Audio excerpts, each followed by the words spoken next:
Olá pessoal, hoje nós vamos falar sobre ácidos carboxílicos e os seus derivados, né?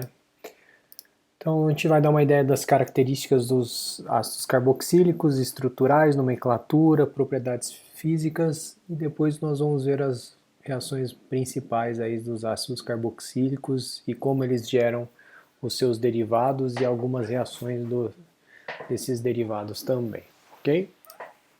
Então vamos lá. Fórmula geral, né? Então eu tenho uma carboxila para esses ácidos carboxílicos, que ela é dada por, seria um RCO2H, né? Então a carboxila estaria aqui o CO2H. Então, como eu disse, presença de carboxila, alguns compostos úteis aí, né? O 2,4 diclorofenoxiacético, né? E o ácido acetil salicílico, conhecido como AAS, né?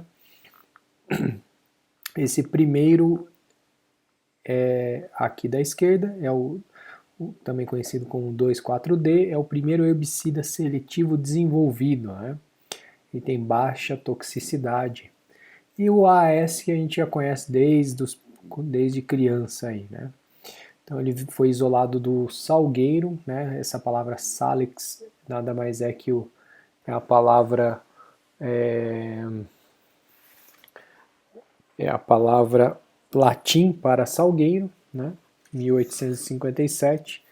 Então, salicilina hidrolisada, glicose mais álcool salicílico. Esse álcool salicílico também posteriormente pode ser oxidado a ácido salicílico, mas esse ácido salicílico ele tinha problemas de efeitos colaterais como os dores e desconfortos. Então, em 1857, o Felix Hoffmann da Bayer desenvolveu o ácido acetil salicílico, conhecido mais como aspirina, né, que é antipirético, anti-inflamatório e analgésico. Certo? Então, aqui são alguns derivados dos ácidos carboxílicos que a gente pode ter. Então, nós temos o ácido carboxílico, podemos a partir dele gerar aletos de acila, onde eu tenho um R carbonila e X, o anidrído de ácido, com a desidratação desse ácido carboxílico. Posso gerar uma amida, um éster, uma nitrila e um sal de ácido carboxílico também, ok? Nomenclatura substitutiva, nós temos ácidos mais hidrocarboneto menos o O no final do hidrocarboneto, mais óico ou dioico se for um diácido carboxílico, né? Então aqui a gente tem o ácido propanoico, né? E a gente pode ter também, utilizar a terminação carboxílico também, né, como nomenclatura. Então, ácido ciclohexano carboxílico, né, seria este composto aqui. Quando a carboxila não é simplesmente um grupo, né, no caso o ácido não é o grupo principal de um composto onde tem várias funções orgânicas, a gente dá o nome para esse grupo carboxila de carboxy. Tá? Então, se a gente quiser nomear sais de ácidos carboxílicos, eles são nomeados pela citação do ânion, trocando o sufixo ito por ato. Por exemplo, acetato vem do ácido acético, né? Ico, por ato aí, né? Então, acetato de sódio temos aqui.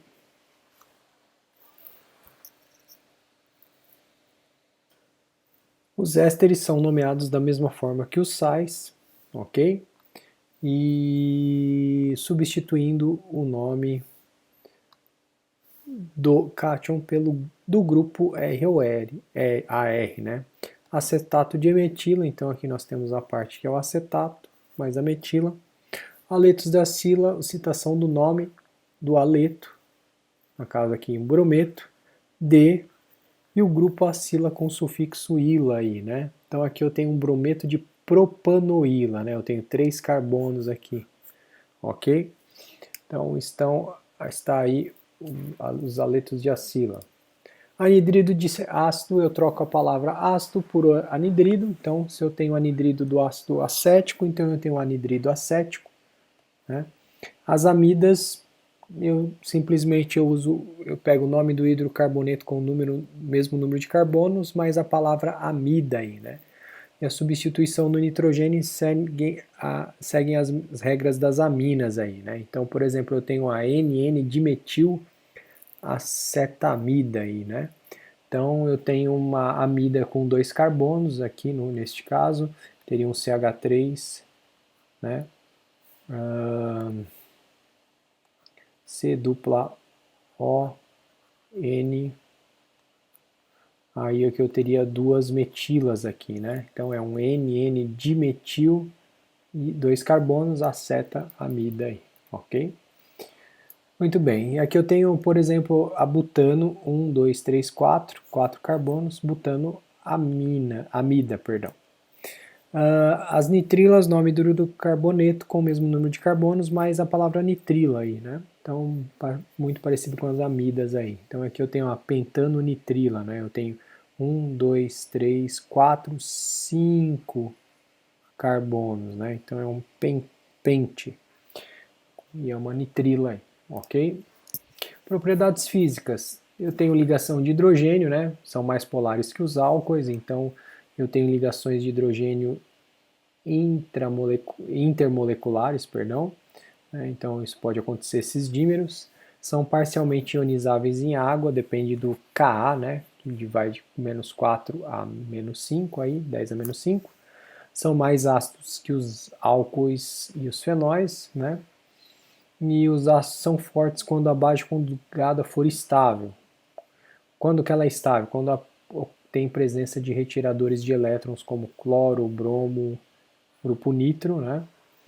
E por quê? Porque isso diminui a carga do carboxilato por efeito indutivo. Então aqui eu tenho, por exemplo, o ácido acético, 1,8 vezes 10 a menos 5. Quando eu ponho um cloro, isso já se torna mais ácido ainda, vai para 10 a menos 3. Quando eu tenho dois cloros, vai para 10 a menos 2.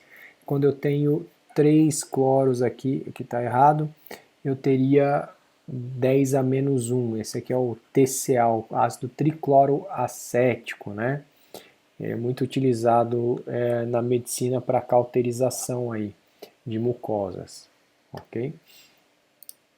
Vamos ver as principais reações aí, né? Então, substituição nucleofílica no carbono acílico.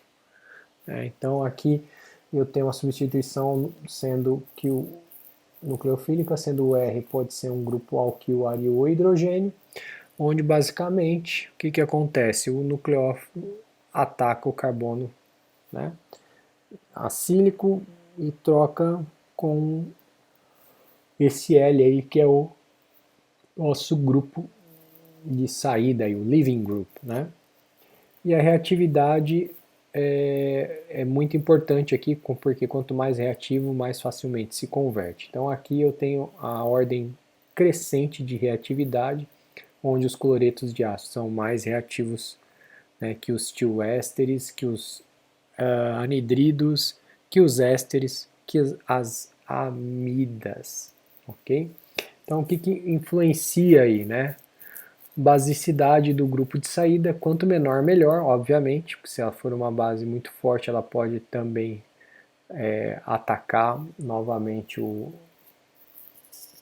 substrato formado e reverter essa reação.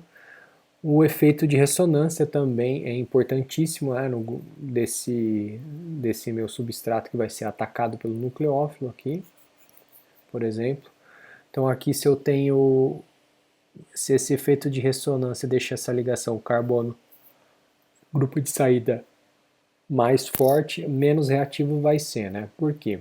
Eu posso ter esses dois estruturas canônicas para representar o meu híbrido de ressonância, e quanto maior for a contribuição dessa estrutura canônica, mais forte vai ser essa ligação carbono-grupo de saída, né?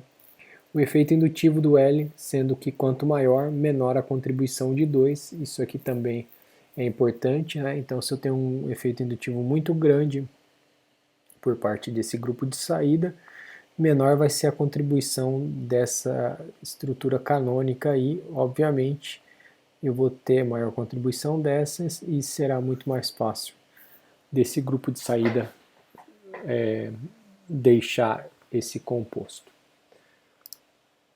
Mecanismo geral aí,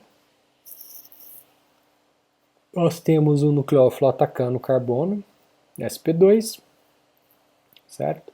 Aqui eu tenho então a quebra da ligação π, formando então um oxigênio com carga negativa e o meu nucleófilo com carga positiva, então mais com menos está neutro aqui, como esta parte aqui inicial desse equilíbrio. Ocorre uma migração de próton do nucleófilo, que isso é dado pelo solvente, ele vai retirar e posteriormente vai protonar o grupo de saída, e esse grupo de saída vai deixar o substrato, formando então meu novo composto RC-O com nucleófilo ligado, mais esse H grupo de saída, ou esse grupo de saída hidrogenado aí, ou protonado, né? Se ocorrer em meio ácido, inicialmente ocorre a protonação da carbonila, né, facilitando a etapa do ataque nucleofílico. Isso aqui lembra muito a aula anterior sobre aldeídos e cetonas, né, onde no meio ácido vai protonar esse oxigênio aqui, potencializando ainda mais o ataque nucleofílico, porque vai deixar mais polarizada essa ligação C-O em direção ao oxigênio, deixando mais deficiente de elétrons ainda o carbono, que vai ser muito mais facilmente atacado pelo nucleófilo. Então, eu também tenho preparo e reações de cloreto de acila, então vamos ver como a gente faz um cloreto de acila, que é o derivado mais reativo aí dos ácidos carboxílicos, né? E devido a isso eles são muito utilizados para gerar outros derivados, como a gente viu já, né? Ou viu no sentido, já foi discutido nos slides anteriores, mas vamos mostrar aqui. Então eu posso pegar um ácido carboxílico com cloreto de tionila, que é esse composto aqui, né?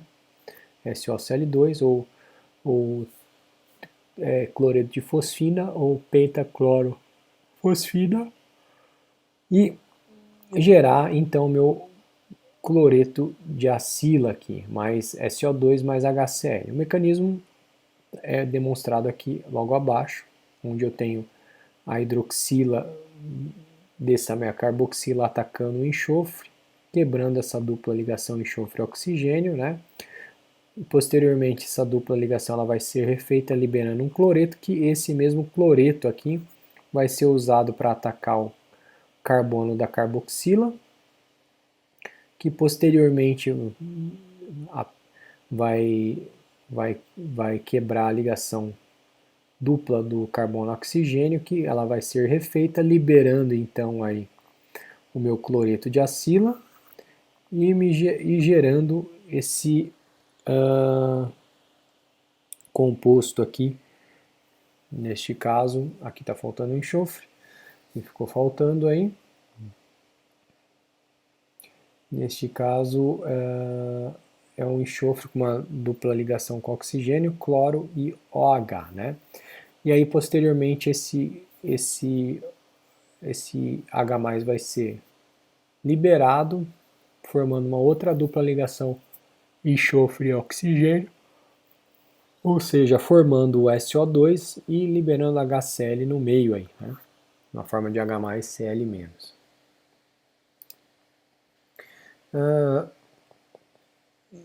Então aqui a gente mostra os derivados obtidos a partir do cloreto de acila. Então eu posso ter o cloreto de acila que eu produzi conforme ilustrado no slide anterior. Eu posso reagir ele com água, voltando ao ácido carboxílico, então uma hidrolisação, né? Eu posso reagi-lo com um álcool, gerando um éster, tá aqui. Eu posso reagi-lo com um outro ácido carboxílico, ou um sal desse ácido carboxílico, formando um anidrido aí, certo? Posso reagir com uma amina, gerando uma amida, E aí então isso ilustra o quão versátil é esse derivado do ácido carboxílico, principalmente porque ele é o mais reativo e a partir dele, então, obviamente, a gente consegue produzir outros derivados aí. Então vamos ver como a gente faz a síntese e reações, vamos ver algumas reações dos anidridos de ácidos, né? Então, como eu já mostrei no slide anterior, eu uso um cloreto de acila mais ácidos ou sais para gerar esses anidridos aí. Também são convertidos por aquecimento dos ácidos carboxílicos aí. Então, se eu posso pegar um ácido carboxílico e aquecê-lo de forma que eu vou desidratando esse ácido carboxílico para gerar o anidrido correspondente, né? Então, eu posso pegar então cloreto de acila com sal em meio de THF, gerando o meu anidrido aí mais NaCl, certo? E aqui está a hidrolisação em meio aquoso, né? Então essa é a reação principal aí. Eu pego aqui o anidrido acético, misturo com água e gero 2 equivalentes de ácido acético aí. Síntese e reações de ésteres, né? Então eu posso gerar um éster pela simples reação de esterificação, né? Onde eu reajo aí um ácido carboxílico com álcool, gerando um éster mais água, né? Lembrando que isso é um equilíbrio, né? Então eu posso também hidrolisar esse éster aí, gerando o ácido mais álcool, né? Essa hidrólise é lenta, mas ela pode ser catalisada por ácido, então isso é importante. Então, um equilíbrio ele pode ser deslocado para a direita, quando eu tenho um excesso de água, né? Então ele se desloca para a direita, para cá, no sentido da formação do álcool e do ácido carboxílico, e eu posso deslocá-lo para a esquerda quando eu removo água, né? Ok? Gerando então ainda mais ésteres. Aqui está o mecanismo de hidrólise em meio ácido. Então, basicamente, eu vou protonar o oxigênio da carboxila. Posteriormente, a água vai atacar o carbono sp2. Esse carbono sp2, então, vai me gerar um carbono sp3, onde eu vou ter uma hidroxila ligada, mais água ligada, né? E aí, posteriormente, essa dupla ligação ela vai ser refeita depois que essa minha água perdeu um próton, né? E aí eu vou perder, neste caso aqui dessa nosso exemplo, o grupo de saída vai ser o álcool metanol, né? Posteriormente outra água pode vir retirar esse próton do oxigênio da carboxila que foi gerado aí nessa última etapa o ácido carboxílico, no caso o ácido acético protonado, gerando então meu hidrônio novamente aí devido a essa catálise ácida aí, ok? Então o mecanismo de hidrólise de éster em meio básico é irreversível, por quê? Então aqui só para fazer um parênteses, em todas as etapas a gente tem um equilíbrio, né? Em meio básico isso é irreversível o mecanismo porque a gente gera um sal do ácido carboxílico, mais um álcool, né? Então é precipitado um sal aí.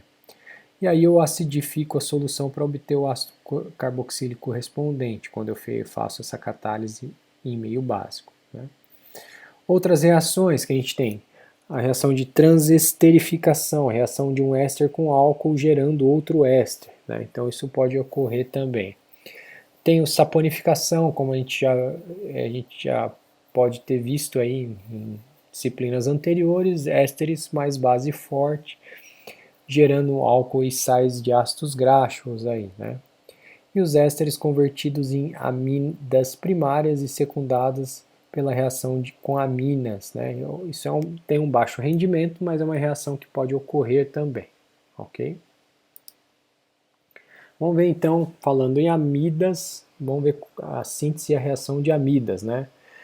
Então, eficiente preparação via cloreto de ácido. Então, não tem nenhum segredo aí, por isso que esse cloreto de ácido é o nosso composto mais versátil dessa aula. Ou anidridos com amônia ou aminas, né? Então, eu posso usar amônia e aminas aí para gerar essas amidas. Alguns também podem ser obtidos via ácido carboxílico, então eu posso também usar ácido carboxílico com amônia e aminas para gerar amidas aí, né? Mas a gente tem que ter em mente que via cloreto de ácido o rendimento é muito maior, né?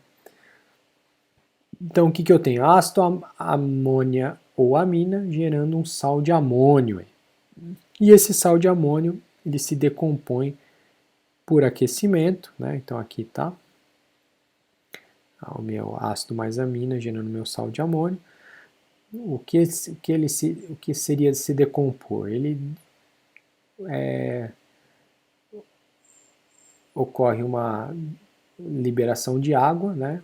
Gerando então minha amida correspondente. E essas amidas são hidrolisadas aí com tratamento com base forte, no caso KOH, NaOH, LiOH, sob aquecimento, formando amina e um sal de ácido carboxílico. Então aqui, basicamente, a gente tem meio que o processo inverso do que está aqui, né? Gerando então o meu ácido carboxílico e a minha amina em forma, meu ácido carboxílico em forma de sal e minha amina inicial aí, ok? Então, pessoal, para essa parte de ácidos carboxílicos era isso que eu tinha para falar para vocês. Então, o recado aqui que a gente pode tirar disso é que a maior parte das reações sempre são via cloreto de ácido devido ao alto rendimento e a sua alta reatividade aí. Por isso que esse derivado é muito versátil, né? E os mecanismos, apesar de terem sido mostrados aqui de forma sucinta e simplificada, seguem também basicamente a mesma filosofia dos mecanismos que a gente tratou em substituições nucleofílicas e nas aulas de aldeídos e cetonas, aminas e álcoois, por exemplo, onde a gente tem que pensar nos sítios deficientes de elétron, o tipo de nucleófilo que vai ser usado e os grupos de saída, né? Como toda a parte de propriedades físico-químicas e estruturais de densidade eletrônica e os efeitos indutivos, ressonâncias vão ser importantes aí para a influência desses substratos aí que estarão envolvidos nas reações. Ok? Então, pessoal, acho que era isso para falar sobre essa aula. Essa aula é um pouquinho mais curtinha, mas ela tem bastante conteúdo aí e informação que depende das aulas anteriores deste curso, ok? Então, um grande abraço para vocês.